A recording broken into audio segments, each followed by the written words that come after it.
नाजरीन, आप देख रहे हैं जेके अपडेट। इस वक्त हम मौजूद हैं सब डिवीज़न उड़ी के AEE फ़याज़ अहमद वानी साहब के पास, क्योंकि आप देखते हैं जो PDD डिपार्टमेंट है काफ़ी अरसे से मतलब वैली में फंक्शन कर रहा है। और बात करें कि जब सब डिवीज़न उड़ी की बात होती है तो यहाँ पे हिंदुस्तान का सबसे पहला पावर प्रोजेक्ट भी यहाँ पे है, महुरा पावर प्रोजेक्ट। और मौसम सरमा जो कि इंटर हो चुका है वैली में, और इसी में जो पावर की वो क्राइसिस हैं वैली में बहुत ज़्यादा रहती हैं। हमारे जो मेहमान हैं आज फ़याज़ साहब हमारे साथ मौजूद हैं। सर, पहले हम आपका इस्तकबाल करते हैं जेके अपडेट पे। Thank you very much. Thank you sir. जैसा कि विंटर अप्रोचिंग है और यहाँ पे जो हमारा वादी का देखा जाए और ख़ासकर उड़ी सब डिवीज़न का देखा जाए तो कटेलमेंट्स काफ़ी जल्दी ही शुरू हो जाते हैं, I think from September onwards. तो उसको कटेलमेंट्स को लेके सर आपने क्या मतलब हिसाब है आपका, किस हिसाब से कटेलमेंट, कितने घंटे का पावर लोगों का रहता है सर? देखिए जावेद साहब, जो आपने बोला सितंबर ये एक्चुअली इनफैक्ट सितंबर नहीं, मैं आपको फिगर्स दे रहा हूँ नवंबर तक। नवंबर तक यहाँ पे हम लोड जो इस वक्त दे रहे हैं दैट इज़ 38 मेगावाट्स, जबकि डिमांड आती है 58 मेगावाट्स की। पूरे सब डिवीजन जिसमें 2 तहसील पड़ते हैं, तहसील उड़ी एंड तहसील बोनियार, 58 की डिमांड आती है जिसमें हम देते हैं 38। तो almost we are giving them 75%।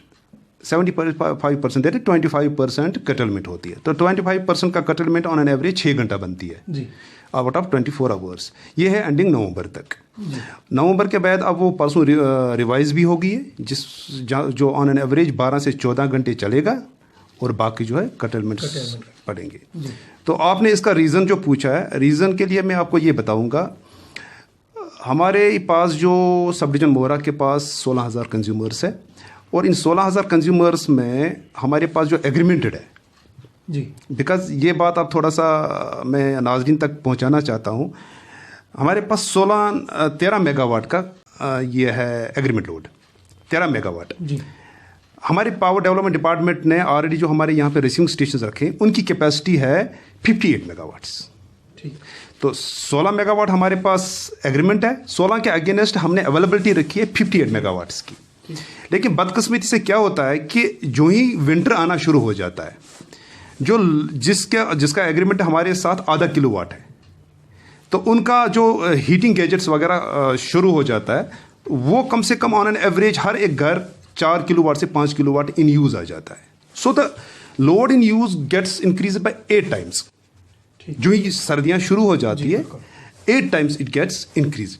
तो जब अब 58 मेगावाट्स का हमने प्रोविजन रखा है against an agreement load of 16 megawatts, sorry 13 megawatts, तो 13 मेगावाट्स क्या यानी कि हमने 4.5 टाइम्स ऑलरेडी कैपेसिटी रखी है लोगों के लिए। लेकिन बदकिस्मती से वो 4 गुना जो कैपेसिटी को भी पार कर रहा है, इंक्रीज हो रहा है because of their heating gadgets.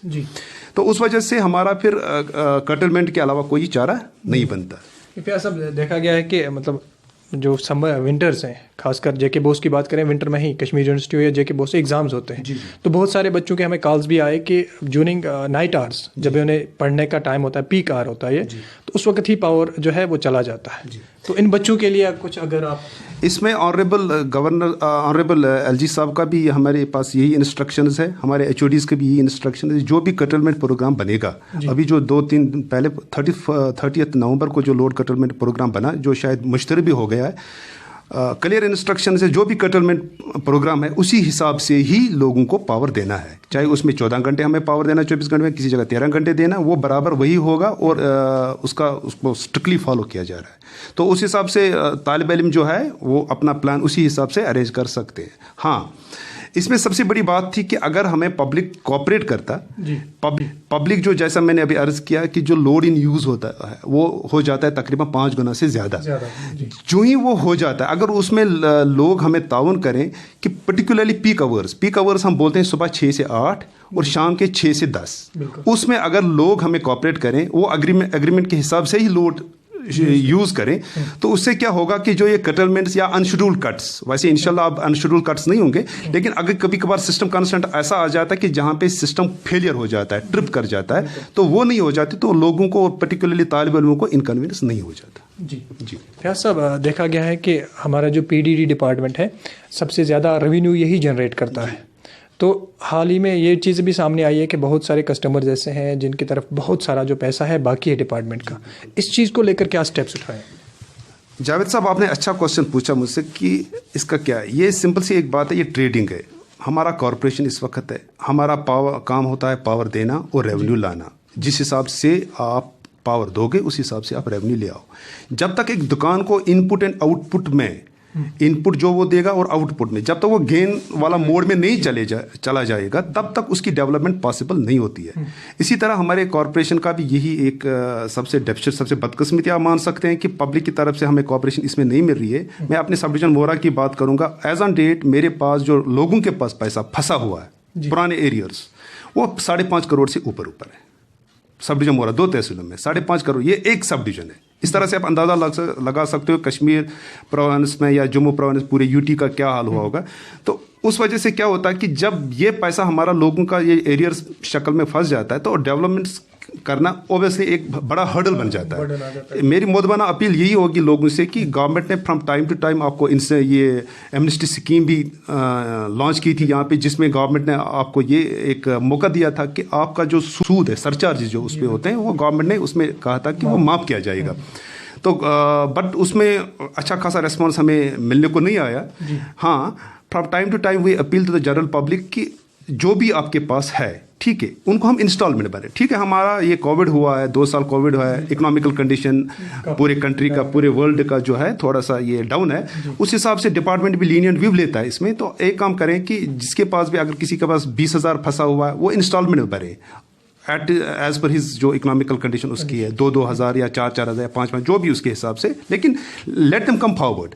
लेकिन जो ना आ जाए तो उस हिसाब से एक डिपार्टमेंट के लिए भी दिक्कत बन जाती है और इन लोगों के लिए भी दिक्कत। जो लोग नहीं दे रहे हैं किराया काफ़ी अरसे से, तो उनके लिए क्या मतलब आपकी डिपार्टमेंट ने क्या कुछ ऐसी स्क्वाड बनाए हैं जो वहाँ उनके पास जाते हैं? जी जावेद साहब, इसमें हमारा यही है कि हमारा एक स्क्वाड रहता है जो रेवेन्यू ड्राइव स्क्वाड चलाते हैं, जिसमें जितने भी एरियर्स वाले फंसे हुए हैं उनका हम डिस्कनेक्शन तुरंत करवाते हैं। उनका डिस्कनेक्शन हो जाएगा सप्लाई, और प्लस अगर वो पार्ट पेमेंट देते हैं तो रिकनेक्शन हो जाएगा।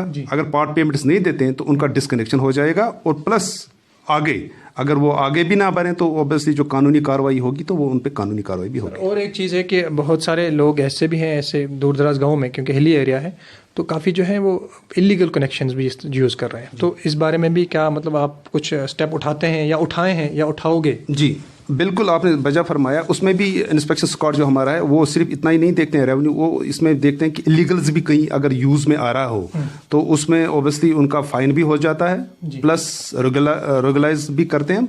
और तीसरी बात है कि अगर किसी जगह कोई ऐसा हमने देखा कि जो लीगल कंटिन्यू प्रोसेस करते हैं, एफआईआर भी अगर काटने की ज़रूरत भी पड़ेगी तो वहाँ पे एफआईआर भी कटवा देंगे। बिल्कुल ऑफ करें। और जो गर्मी के हालात हैं आपके, उनको बिल्कुल विंटर में आप गरेज ही करें, उसके बरक्स आप अपनी बुखारी या कांगड़ी का इस्तेमाल कर लें। आप देख रहे हैं जेके अपडेट के लिए चंदनवाड़ी बोनियार से कैमरामैन इशफाक बशीर के साथ मैं जवाद मजीद। जेके अपडेट रहे हमारे साथ। अगर आप ये वीडियो YouTube पर देख रहे हैं तो हमारे YouTube चैनल को सब्सक्राइब करें और बेल आइकन को क्लिक करें। अगर आप ये वीडियो Facebook पर देख रहे हैं तो हमारा Facebook पेज लाइक जरूर करें। For advertisement please contact 7051091811।